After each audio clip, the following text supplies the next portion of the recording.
Apa yang terjadi jika manusia sudah mencapai puncak peradaban dan mendapatkan kebahagiaan yang mereka idam-idamkan? Semua serba ada, semua serba sempurna. Tidak ada lagi kejahatan dan kesenjangan di dunia ini. Kemajuan teknologi memungkinkan itu semua terjadi. Bahkan dalam 100 tahun terakhir ini, kemajuan itu sungguh sangat-sangat nyata di hadapan kita. Tapi bagaimanakah nasib umat manusia di masa depan? Apakah manusia akan menjadi Tuhan dalam tanda kutip atas apa yang mereka lakukan? Atau malah kemajuan tersebut membuat manusia menjadi musnah dan punah dari bumi ini? Kita akan coba membahasnya dalam materi video ini. Sebagai disclaimer, materi ini tidak cocok untuk kita yang tertutup dan konservatif. Silakan skip video ini karena mengandung informasi yang akan membuat diri kita guncang. Kami beri waktu 10 detik untuk menutupnya.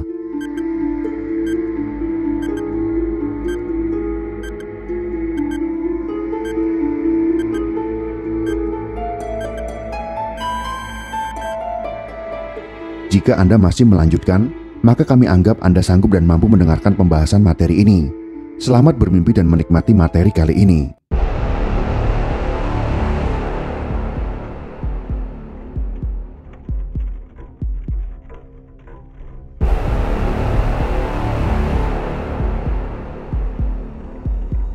Banyak manusia yang berharap dapat hidup dalam rasa aman, kehidupan yang nyaman tanpa konflik, kesetaraan antar warga negara, pemerintahan yang jujur dan adil, kesehatan yang baik, tidak ada kelaparan dan kesengsaraan, serta tidak ada kejahatan maupun tindak kriminal sedikit pun. Kehidupan yang sempurna karena tidak adanya kesenjangan dan keadaan yang harmonis. Kehidupan seperti itu disebut dengan utopia, yaitu khayalan manusia yang sangat didamba-dambakan oleh semua umat manusia. Pada saat itu kehidupan manusia mendekati kesempurnaan, layaknya gambaran surga yang diinformasikan oleh berbagai agama. Dalam gambaran utopia, manusia bisa mendapatkan apapun yang mereka inginkan tanpa harus bersusah payah karena semuanya dapat terpenuhi. Namun ketika manusia bisa mendapatkan apa yang diharapkan, apakah manusia benar-benar akan bahagia seperti gambaran banyak orang? Mengingat begitu banyak dan panjangnya perjalanan umat manusia dengan berbagai rintangan yang telah dihadapi oleh nenek moyang kita untuk menggapai sebuah kebahagiaan. Bahkan kita pun masih harus melalui banyak tahapan untuk mencapai masa depan yang kita idam-idamkan. Sebuah masa depan yang sempurna tanpa adanya kekurangan seperti gambaran utopia. Namun sayangnya umat manusia tidak akan pernah mencapai kesempurnaan, walaupun semua keinginannya dapat dengan mudah terpenuhi. Untuk mengetahui sebuah kebenaran, maka kita harus menilainya dari awal hingga akhir, layaknya kita menilai sebuah cerita. Kita perlu melihat perjuangan orang-orang terdahulu yang terus berusaha mengejar kebahagiaan dan harapan di masa depan tentang kebahagiaan yang masih banyak orang khayalkan.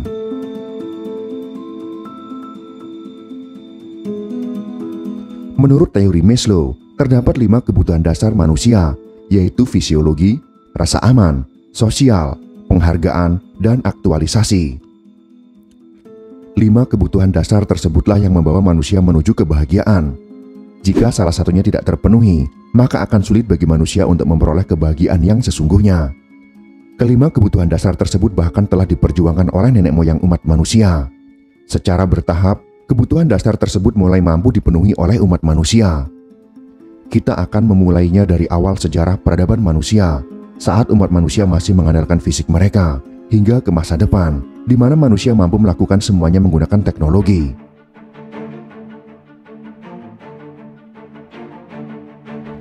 Pada awal peradaban umat manusia, ratusan ribu tahun yang lalu, manusia dan hewan adalah makhluk yang setara.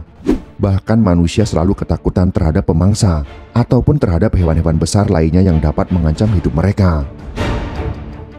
Pada masa itu, berlaku seleksi alam di mana yang kuatlah yang akan bertahan hidup. Manusia saat itu belum berada pada kasta tertinggi dalam rantai makanan seperti saat ini. Manusia hanya menjadi salah satu makhluk lemah yang berada di pinggiran, sehingga manusia hanya bisa mengumpulkan tumbuhan, menangkap serangga, mengincar hewan-hewan kecil, ataupun memakan bangkai yang disisakan oleh hewan predator lainnya. Mereka juga masih dihinggapi ketakutan jika dimangsa oleh predator yang lebih kuat dari mereka. Setelah mampu menggunakan alat dari batu dan menjinakkan api, manusia mulai mampu melindungi diri. Manusia mulai memburu binatang-binatang besar untuk dijadikan makanan. Namun di sisi lain, mereka juga memiliki risiko menjadi target buruan. mereka belum memiliki tempat untuk menetap karena mereka harus berpindah-pindah tempat untuk mengikuti hewan buruan yang bermigrasi. Saat berada di tempat yang baru, mereka harus beradaptasi dengan lingkungan dan juga cuaca yang belum pernah mereka hadapi sebelumnya. Lingkungan dan cuaca ekstrem dapat membunuh mereka sewaktu-waktu. Akibatnya mereka harus berjuang untuk hidup setiap harinya dan mereka bertanggung jawab untuk diri mereka sendiri. Masih kuatnya seleksi alam membuat mereka harus siap menghadapi kematian yang bisa datang kapan saja dan di mana saja. Mereka harus menghindari bahaya agar tidak menciptakan luka di tubuh mereka. Luka yang kecil saja bisa mengancam mereka pada kematian karena masih sangat minimnya pengetahuan tentang pengobatan. Bagi mereka masih bisa makan dan dapat hidup hingga esok hari, sudahlah sangat berarti.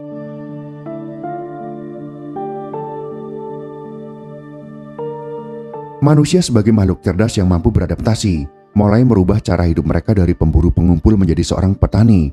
Ini terjadi sekitar 12.000 tahun yang lalu.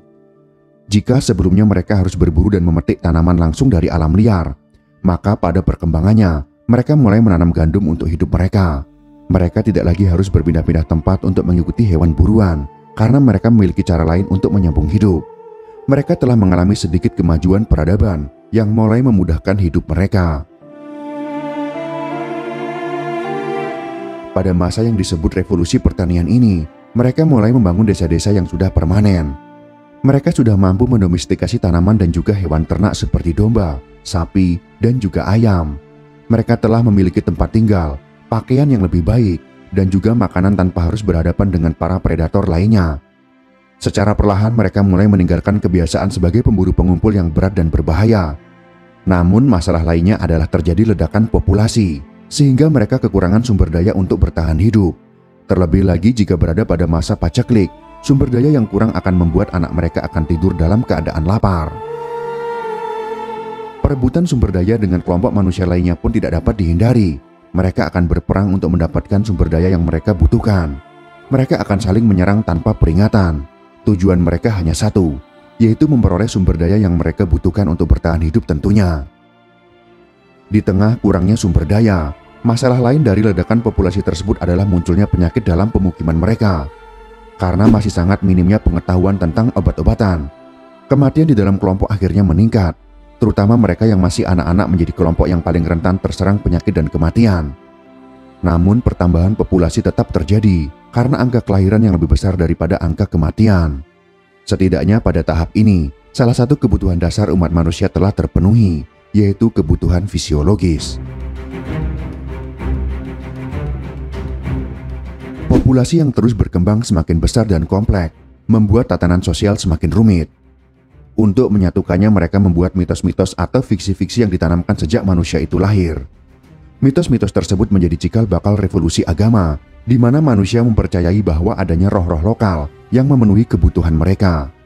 Mitos-mitos tersebut membuat banyak orang yang saling asing mampu bekerja sama secara efektif. Naluri mereka tentang aturan tertentu yang terdapat dalam mitos-mitos melahirkan jejaring naluri buatan yang disebut budaya. Namun budaya hanyalah berisi kepercayaan dan norma yang terus berubah tanpa adanya hukum yang mengikat. Tanpa adanya hukum saat itu, membuat umat manusia yang kuatlah yang berkuasa, dan kekuasaannya tentu tanpa batas, sehingga bisa diibaratkan sebagai Tuhan dalam tanda kutip. Seperti kisah sang Raja Fir'aun yang dikatakan mengaku sebagai Tuhan. Di tengah populasi yang terus berkembang, para pemimpin suatu kelompok berusaha memperluas wilayah kekuasaannya. Peperangan tidak dapat dihindari, mereka terus memperluas wilayah kekuasaan mereka, hingga bersatunya banyak kebudayaan dalam suatu wilayah. Wilayah tersebut terus meluas, hingga muncullah kerajaan yang terdiri dari banyak kebudayaan dan masyarakat. Banyaknya budaya yang meyakini adanya dewa-dewi, membuat munculnya agama politeistik. Mereka meyakini bahwa dunia mereka dikendalikan oleh dewa-dewi dikdaya, seperti dewi kesuburan, dewa hujan, dan dewa perang. Mereka kemudian melakukan persembahan dengan pengorbanan sebagai harapan agar dewa-dewi menurunkan hujan, kemenangan, ataupun kesehatan. Pada perkembangannya, para raja dianggap sebagai perpanjangan tangan Tuhan untuk mengatur masyarakat yang berbeda budaya tersebut. Para raja menjadi penegak hukum yang berkuasa tanpa adanya masyarakat yang boleh menentangnya. Walaupun mereka tidak boleh menentangnya, namun setidaknya mereka merasa aman selama tidak melanggar hukum yang telah dibuat. Pada masa ini, Kebutuhan dasar manusia menjadi meningkat setelah terpenuhinya kebutuhan fisiologis dan rasa aman.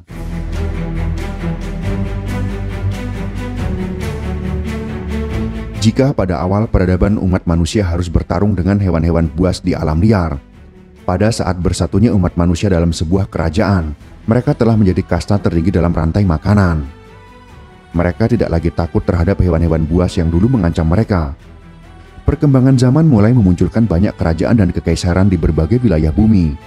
Masalah baru inilah yang harus dihadapi oleh umat manusia, yaitu peperangan terhadap sesama manusia. Peperangan sesama manusia memang telah terjadi sejak dulu. Namun pada masa ini, ruang lingkupnya menjadi lebih besar. Dan tentunya dengan korban jiwa yang lebih banyak. Semuanya demi ego, kekuasaan, atau mungkin agama. Perbedaan kepercayaan dan perluasan wilayah sering menjadi pemicu perang antar umat manusia. Kekaisaran Romawi pra-Kristen yang berkuasa saat itu tidak mau bertoleransi terhadap Tuhan orang-orang monoteistik yang selalu menentang kekaisaran. Padahal kekaisaran hanya mengharapkan agar orang-orang monoteistik menghormati dewa-dewi pelindung kekaisaran. Namun mereka menolaknya. Maka orang-orang Romawi bereaksi dengan menindas mereka. Orang-orang Kristen minoritas kala itu dikejar dan dibunuh dengan berbagai macam cara.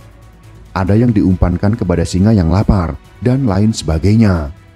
Akan tetapi dengan berakhirnya penindasan tersebut, malah terjadi hal yang sebaliknya. Romawi malah menjadikan agama Kristen menjadi agama resmi pada masa setelahnya. Saat kekaisaran Romawi runtuh, banyak pengetahuan dan literatur dunia kuno yang hilang. Pada zaman kegelapan ini, kekuasaan dipegang oleh majelis dewan gereja. Doktrin-doktrin agama membuat manusia sulit untuk berkembang, karena keputusan dewan gereja adalah menjadi hal yang sangat mutlak. Mereka tidak memiliki kebebasan berpikir dan berpolitik, sehingga peradaban menjadi terhambat. Mereka lebih berfokus terhadap urusan akhirat tanpa memikirkan kemajuan zaman. Umat manusia pada masa ini berada pada krisis berpikir, berpolitik, ataupun bersosialisasi.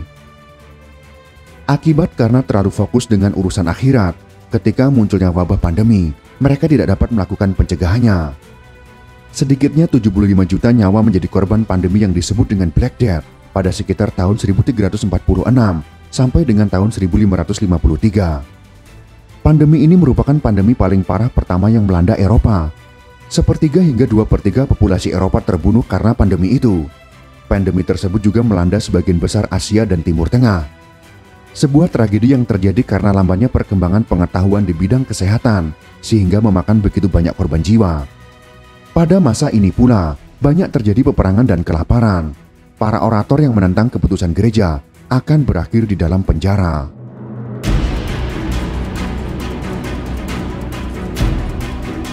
Umat manusia memiliki harapan baru ketika zaman Renaissance, yaitu era kelahiran kembali ilmu pengetahuan, sastra, dan seni. Renaissance menjadi masa peralihan dari zaman pertengahan menuju zaman modern. Peralihan tersebut tidak terlepas dari pengaruh peradaban Islam yang sedang berkembang saat itu. Keterbukaan dunia Islam dalam menyebarkan ilmu mengubah tatanan dan memberikan pencerahan terhadap bangsa Eropa. Peradaban Islam yang masuk ke Eropa membawa pengaruh di berbagai bidang ilmu pengetahuan. Majunya ilmu pengetahuan dalam peradaban Islam membuat banyak bangsa Eropa yang menimba ilmu dari ilmuwan Muslim dan menjadi modal dasar dalam revolusi ilmu pengetahuan pada masa-masa setelahnya. Secara perlahan bangsa Eropa mulai bangkit sehingga muncullah para pemikir, penulis, negarawan, ilmuwan, dan seniman terhebat dalam sejarah. Para pemikir pada masa Renaissance pun memperluas dan menafsirkan pemikiran klasik sehingga menciptakan gaya seni, filsafat, dan penelitian ilmiah. Tidak adanya strata sosial dalam Islam menjadi motivasi bangsa Eropa untuk mereformasi gereja. Mereka kemudian melakukan pembangkangan terhadap kekuasaan gereja saat itu. Penentangan terhadap gerejalah yang kemudian memicu lahirnya zaman Renaissance. Pada abad ini terjadi kebangkitan besar yang belum pernah terjadi sebelumnya di berbagai bidang seperti seni, sastra, dan bidang intelektual lainnya. Beberapa perkembangan utama Renaissance juga termasuk astronomi, filsafat humanis, mesin cetak, bahasa vernakular dalam penulisan, teknik melukis, dan juga patung. Secara garis besar Renaissance adalah humanisme yang mendasarkan kemanusiaan dalam berbagai bidang ilmu pengetahuan, rasionalisme dan empirisme, tidak lagi berdasarkan kepercayaan teologis. Empirisme yang berarti kebebasan pengembangan ilmu pengetahuan, yakni kebebasan dalam mengembangkan pikiran. Pada saat ini, manusia lebih bisa bersosialisasi, sehingga kebutuhan dasar manusia telah terpenuhi secara fisiologis, rasa aman, dan juga sosial. Namun ternyata manusia tidak pernah merasa puas. Ketamakan dalam diri mereka masih terus ada. Setiap negara saling berperang untuk menunjukkan kekuatannya. Mereka berusaha menjadi negara adik kuasa. Peperangan melawan bangsa lain menimbulkan korban jiwa yang jumlahnya tidak sedikit. Mereka yang terluka karena perang hanya sedikit orang yang bisa diselamatkan. Bukan tanpa alasan, perkembangan dalam bidang kesehatan pada saat itu masih berjalan lambat dan belum secanggih saat ini.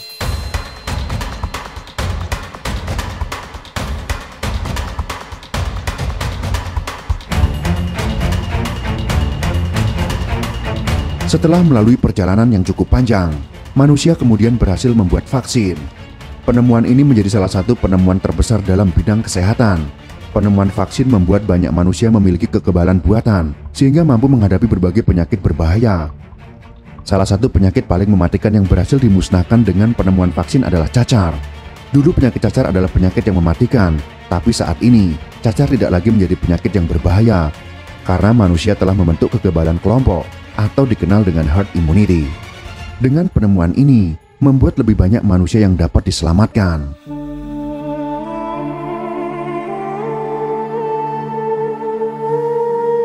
Dapur yang sedang memasak sup atau merebus air ternyata menjadi awal munculnya mesin uap. Air yang dipanaskan ternyata mempunyai energi yang berupa tekanan uap yang sangat luar biasa. Ternyata inilah yang menjadi dasar penemuan mesin uap pertama di Eropa pada sekitar tahun 1600-an. Dan memicu revolusi industri yang merubah Eropa dalam produksi di berbagai bidang. Manusia-manusia yang awalnya menjadi tenaga utama dalam pabrik digantikan dengan tenaga dari mesin-mesin uap yang telah diciptakan. Munculnya revolusi industri menjadi titik balik besar dalam sejarah, terutama setelah ditemukannya mesin uap. Revolusi ini menyebabkan terjadinya perkembangan besar-besaran yang terjadi pada semua aspek kehidupan manusia. Perubahan itu mencakup bidang pertanian, manufaktur, pertambangan, transportasi dan teknologi serta memiliki dampak yang mendalam terhadap kondisi sosial, ekonomi, dan budaya di dunia. Munculnya revolusi industri membuat segala hal menjadi lebih cepat karena digerakkan oleh mesin. Namun ternyata ada dampak buruknya. Banyak pekerjaan manusia yang digantikan oleh mesin membuat upah para buruh menjadi rendah. Ditambah berkurangnya jaminan sosial, membuat hidup kaum buruh menjadi semakin susah. Akhirnya tercipta kesenjangan sosial antara kaum pengusaha atau kapitalis yang penuh dengan kemewahan dan kaum buruh yang hidup dalam kemiskinan. Kaum buruh diperas seluruh tenaganya namun dengan bayaran yang murah. Mereka tidak memiliki pilihan lain, melainkan mengikuti aturan baru dalam peradaban.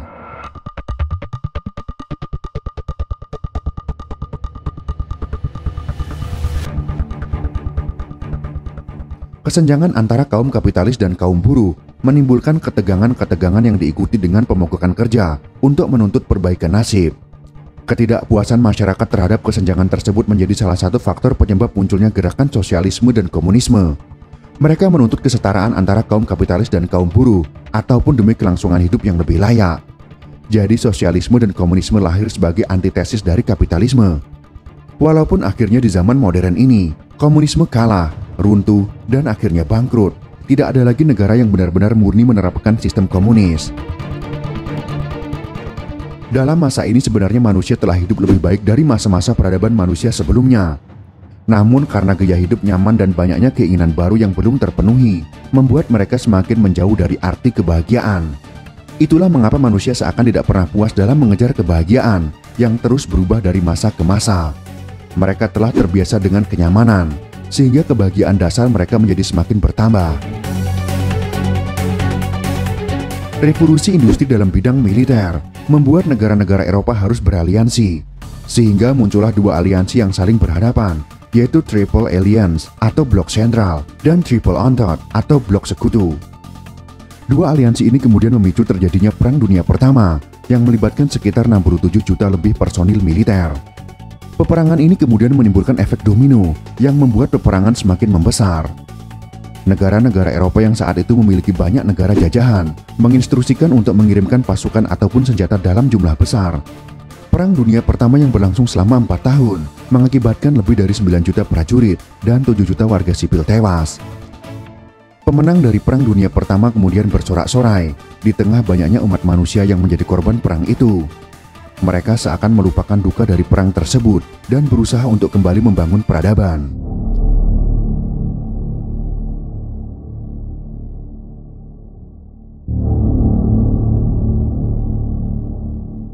Setelah Perang Dunia Pertama berakhir pada tahun 1918, umat manusia harus menghadapi pandemi baru. Sungguh sangat menyedihkan. Setelah banyaknya korban jiwa dalam Perang Dunia Pertama, umat manusia harus menghadapi pandemi yang bernama flu Spanyol. Pandemi influenza ini menjangkiti sekitar 500 juta orang, sepertiga dari populasi dunia pada saat itu, dalam 4 gelombang berturut-turut, dari Februari tahun 1918 hingga April tahun 1920. Pandemi ini sungguh sangat mematikan. Korban meninggal diperkirakan antara 17 juta jiwa dan 50 juta jiwa, dan mungkin mencapai sampai 100 juta jiwa. Sehingga pandemi ini menjadi salah satu pandemi paling mematikan dalam sejarah umat manusia.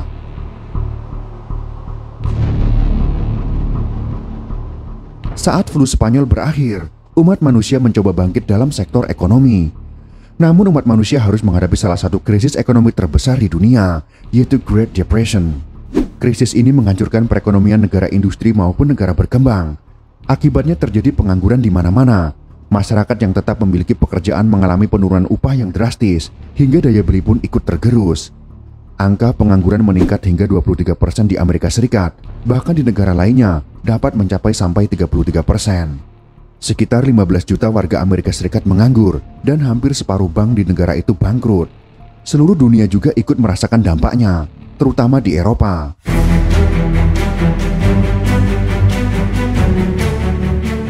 Saat sektor perekonomian mulai perlahan membaik, umat manusia mau tidak mau harus menghadapi Perang Dunia Kedua.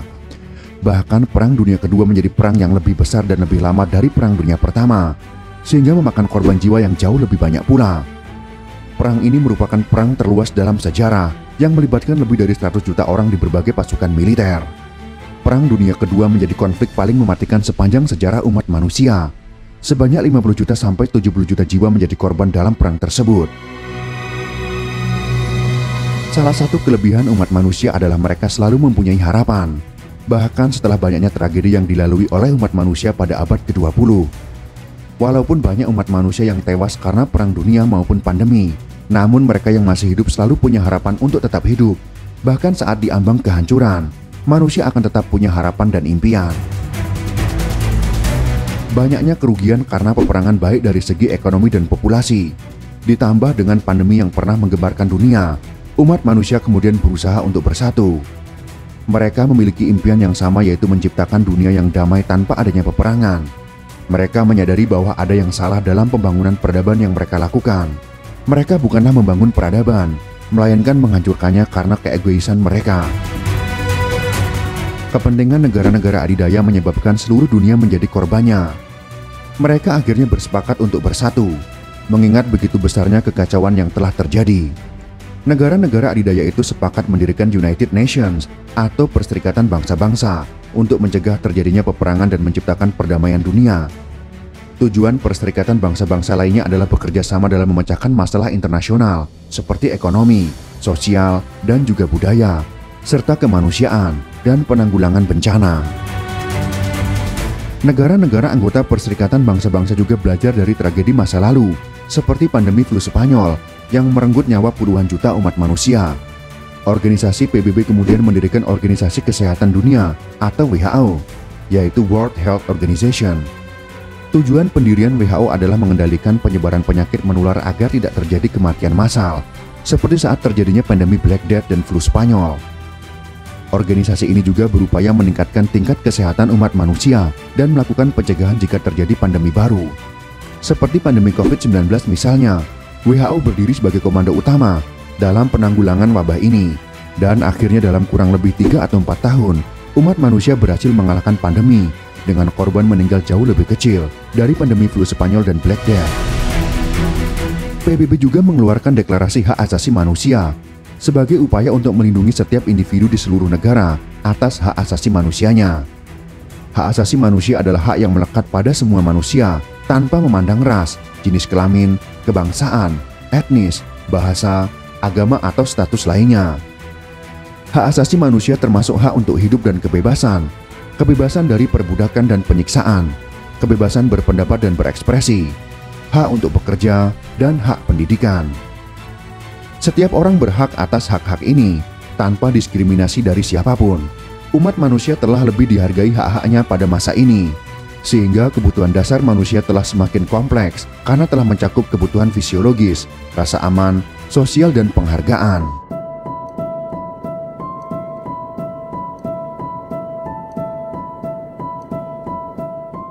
Pada tahun 1971, didirikanlah World Economic Forum atau WEF, yaitu sebuah organisasi internasional independen yang berkomitmen untuk meningkatkan keadaan dunia. Organisasi ini melibatkan para pemimpin bisnis, politik, akademik, dan masyarakat lainnya untuk membentuk agenda global, regional, dan industri. WEF mendorong pimpinan semua negara mengusahakan solusi-solusi bersama untuk menghadapi serentetan risiko dari perekonomian global, peperangan, kesehatan, maupun industri. Harapan orang-orang terdahulu menjadi semakin terlihat nyata pada masa sekarang. Umat manusia saat ini hampir sepenuhnya memenuhi kebutuhan dasar yang diperlukan untuk mencapai kebahagiaan. Saat ini mereka tidak kesulitan untuk memenuhi kebutuhan dasar yang dulu sangat sulit untuk dicapai. Umat manusia pada saat ini bisa tidur tanpa rasa takut akan bahaya seperti nenek moyangnya dahulu. Hak asasi manusia umat manusia saat ini telah berharga. Tidak seperti pendahulu kita yang harus menjadi budak untuk tetap hidup. Semua itu tentunya berkat pendahulu kita yang terus berjuang untuk meraih kebahagiaan yang didamba-dambakan di masa depan. Sehingga kita dapat fokus pada kebutuhan dasar manusia yang terakhir, yaitu aktualisasi. Keadaan utopis sempurna yang kita damba-dambakan seakan belum mampu kita gapai. Kesenjangan pada bidang pendidikan, kesehatan, dan ekonomi masih sangat kita rasakan. Kelaparan masih terjadi di mana-mana. Kebebasan berpendapat yang tidak adil bagi kaum minoritas. Masih tingginya angka kematian pada bidang kesehatan. Dan banyaknya anak-anak yang tidak sepenuhnya mendapatkan pendidikan. Tidak hanya itu, peperangan juga masih terjadi di berbagai negara. Dan sistem kapitalis yang masih sangat terasa, sehingga membuat kesenjangan semakin jauh dari kesetaraan. Kita saat ini masih harus mengejar kebahagiaan utopis, karena saat ini kita belum mencapai keadaan ideal tersebut. Kita masih harus terus berkembang dengan bantuan teknologi yang lebih canggih. Untuk mewujudkan masa depan ideal itu, World Economic Forum berusaha untuk mereset ekonomi dunia lewat momentum pandemi melalui The Great Reset. Mereka berencana mereset banyak sektor di dunia mulai dari ekonomi, geopolitik, lingkungan, teknologi, bisnis, industri, dan juga individu. Mereka berusaha untuk memulai babak baru di mana manusia bisa dapat beradaptasi dengan teknologi yang lebih ramah dengan alam. Karena saat ini ada ancaman di dunia yang lebih parah dari pandemi, yaitu global warming, yang bisa mengubah iklim dunia secara masif dan mengancam kehidupan manusia di bumi. Para anggota World Economic Forum berusaha mengubah sistem kapitalisme yang lebih bersentris pada kemanusiaan, bukan hanya menguntungkan para pemegang kekuasaan, namun juga menguntungkan semuanya. Bioteknologi mulai dikedepankan agar kondisi alam yang tidak menentu bisa diantisipasi. Bahkan mereset sistem ekonomi yang lebih terbuka dengan teknologi blockchain yang mungkin akan mengurangi sistem korup karena keterbukaan dan lebih transparan. Dengan terbukanya sistem pemerintahan yang transparan, jelas memberikan harapan baru agar terjadi kesetaraan dan keadilan bagi setiap rakyat yang membutuhkannya. Peraturan baru di dunia digital di era revolusi industri 4.0 membutuhkan sebuah digital ID, di mana setiap orang yang bermanuver di dunia maya tidak lagi anonim, sehingga jauh mengurangi tingkat kriminalitas. Efek positif lainnya adalah penerimaan bantuan sosial yang lebih tepat sasaran. Bahkan dengan digital ID, identitas kita dapat digunakan di belahan dunia manapun. Pemerataan pendidikan mulai dilakukan dengan teknologi terbarukan yang berbasis 5G. Upaya ini dilakukan pada masa pandemi saat ini. Mereka berusaha untuk mempercepat harapan banyak orang, walaupun dampaknya baru bisa dirasakan sekitar 50-100 tahun ke depan. Harapan tentang utopia semakin menjadi nyata ketika seluruh umat manusia sepakat untuk duduk bersama dalam tujuan itu. Harapan di mana tidak ada lagi perbedaan status sosial, ekonomi, budaya, bahkan juga agama. Harapan umat manusia harus disepakati sebelum global warming mengancam kepunahan umat manusia. Mereka harus menyingkirkan ego dan ketamakan untuk menghadapi global warming yang bisa datang kapan saja. Sehingga harapan tentang kehidupan utopia masih dapat diteruskan. Namun, jika global warming terjadi sebelum umat manusia sepakat untuk bersatu, maka bisa saja peradaban umat manusia akan direset kembali seperti kepunahan dinosaurus pada sekitar 66 juta tahun yang lalu. Padahal pada masa itu, bangsa reptil raksasalah yang menguasai bumi tanpa tandingan. Jika suhu bumi berubah drastis akibat global warming, artinya akan terjadi bencana yang menghancurkan umat manusia. Kita akan kembali ke dunia tanpa teknologi, seperti peradaban pertama umat manusia di masa lalu. Maka pilihan terbaik untuk mengejar kehidupan utopia adalah bersatu dengan tujuan yang sama, tanpa mementingkan ego masing-masing seperti sebelumnya.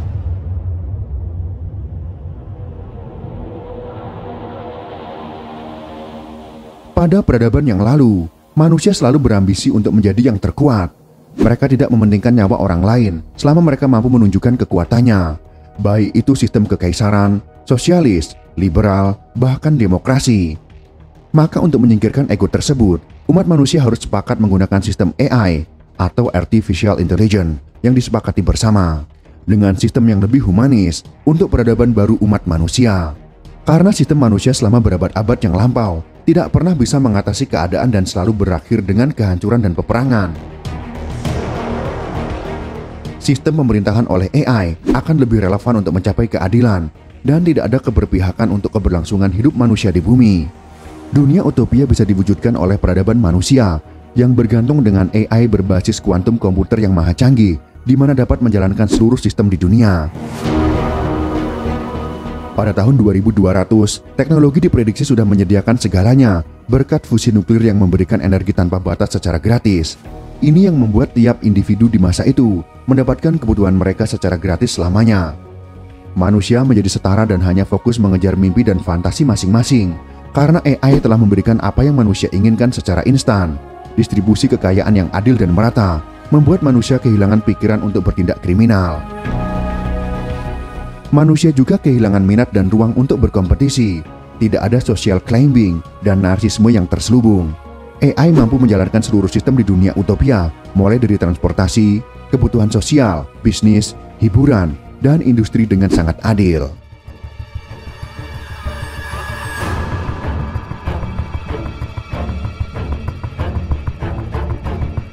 Dalam bidang kesehatan, umat manusia tidak lagi merasakan takut akan penyakit yang tidak ada obatnya. Bahkan sel kanker tidak lagi menjadi ancaman bagi umat manusia. Manusia saat itu tidak lagi dilahirkan. Rekayasa biologi dapat menciptakan embrio di luar tubuh manusia dengan membuang semua potensi cacat, penyakit, dan penuaan. Bahkan tubuh dan wajah manusia dapat dipesan secara custom. Tidak ada lagi iri dan dengki oleh ketampanan, kecantikan, serta popularitas. Tidak ada lagi idola dan juga kultus individu.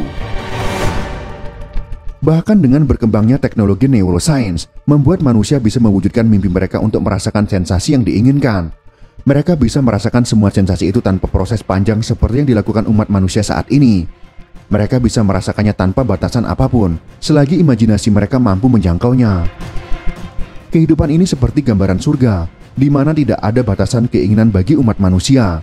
Dengan hukum-hukum baru yang manusia ciptakan, mereka menulis ulang kehidupannya mulai dari alfa hingga omega.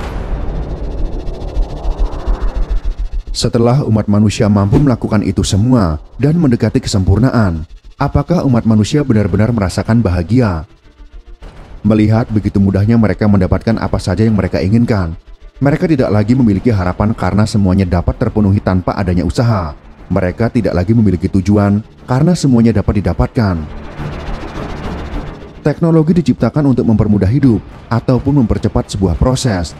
Semua proses yang harusnya dilalui oleh manusia telah diambil alih oleh teknologi. Begitu menyedihkannya nasib umat manusia yang bisa mendapatkan segalanya dengan begitu mudah. Mereka tidak lagi tahu keinginan apa yang mereka dambakan karena semuanya telah tersedia. Semuanya tidak lagi memiliki sebuah value yang dihasilkan dari sebuah proses. Semakin sulit proses yang dilalui, value-nya akan menjadi semakin berarti. Ketika manusia tidak mengalami sebuah proses karena semua serba ada dan instan, maka yang ada hanyalah sebuah kekosongan. Mereka tidak lagi memiliki tujuan hidup, impian, keinginan, dan harapan. Seberapapun menyakitkannya sebuah proses panjang harus dilalui manusia, masih lebih menyakitkan ketika manusia merasakan kekosongan. Manusia yang memiliki proses akan tetap memiliki harapan. Itulah yang membuat manusia berusaha untuk tetap hidup. Harapan dan keinginan membuat manusia memiliki tujuan hidup, sehingga mereka akan berusaha mewujudkan tujuan itu. Kehidupan sulit itu mungkin menimbulkan rasa iri bagi manusia yang memiliki segalanya. Mereka yang memiliki segalanya mungkin tidak perlu bekerja keras hanya untuk sesuap nasi. Namun mereka tidak akan merasakan nikmatnya makanan yang telah didapatkan dari hasil jerih payah. Mereka mungkin tidak lagi merasakan sakitnya hamil dan melahirkan selama 9 bulan, bahkan masih harus bertaruh nyawa. Namun mereka tidak akan merasakan kebahagiaan seorang ibu saat melihat bayinya telah lahir ke dunia. Mungkin mereka tidak pernah merasakan penyakit di tubuhnya karena sempurna sejak lahir. Namun mereka tidak akan merasakan betapa bahagianya seseorang ketika telah sembuh dari penyakit yang telah lama dia derita. Mungkin mereka memiliki keluarga yang punya segalanya, namun mereka tidak tahu betapa bahagianya seorang ayah saat makan bersama anak dan istrinya setelah lelahnya bekerja seharian. Namun mereka tidak akan tahu betapa indahnya setiap momen ketika kita telah menjadi tua.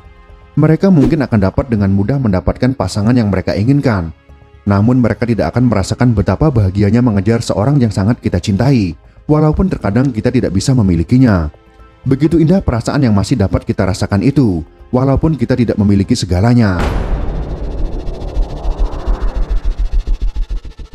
Perasaan yang masih kita rasakan inilah anugerah terindah yang Tuhan berikan kepada kita. Ketidaktahuan tentang hari esoklah yang membuat kita memiliki harapan.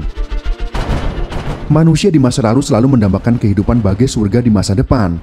Namun orang-orang di masa depan merasa iri dengan kehidupan orang-orang di masa lalu yang merasakan kebahagiaan setelah berjuang mati-matian mewujudkan mimpinya. Maka sebenarnya pencarian kebahagiaan tidak akan menemukan sebuah akhir selama kita tidak bersyukur. Ketidaknyamananlah yang membuat kita terus termotivasi. Penderitaan kita saat inilah yang membuat kebahagiaan menjadi lebih berarti. Jalani, syukuri, dan nikmati setiap perjalanan hidup kita yang terbatas. Ciptakanlah momen terbaik dalam hidup agar semua momen itu menjadi sangat berharga. Jangan pernah lupa untuk bersyukur, walaupun dalam ketidaksempurnaan. Karena ketidaksempurnaan, itulah yang menyempurnakan hidup kita.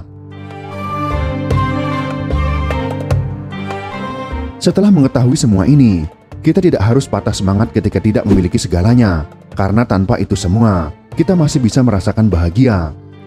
Kita tidak perlu membanding-bandingkan hidup kita dengan orang lain, karena bisa saja mereka juga menginginkan hidup seperti yang saat ini kita jalani. Karena pada dasarnya, harapanlah yang membuat manusia bisa merasakan kebahagiaan. Tabiat manusia yang tidak pernah merasa cukuplah yang membuat mereka jauh dari kata bahagia. Rasa cukup dan bersyukur adalah kunci dari kebahagiaan yang selama ini manusia cari. Sebenarnya rasa bahagia adalah hanya tipuan otak belaka, hanya rangkaian reaksi biokimia dalam otak manusia yang menjadikannya sensasi bahagia. Jadi kita yang memperoleh kebahagiaan dengan jerih payah, menyelesaikan pembangunan rumah yang sederhana misalnya, kita akan merasakan bahagia sekejap saja, karena reaksi itu tidak akan bertahan lama, hanya sebentar. Maka yang paling penting adalah bersyukur atas apa yang kita dapatkan. Teknologi tidak mengajarkan manusia untuk bersyukur, tapi agamalah yang mengajarkan itu. Semoga materi kali ini dapat memberikan gambaran dan pencerahan kepada kita semua, bahwa manusia yang tidak pernah bersyukur akan selalu merasa kekurangan, yang artinya dia tidak akan pernah merasakan kebahagiaan.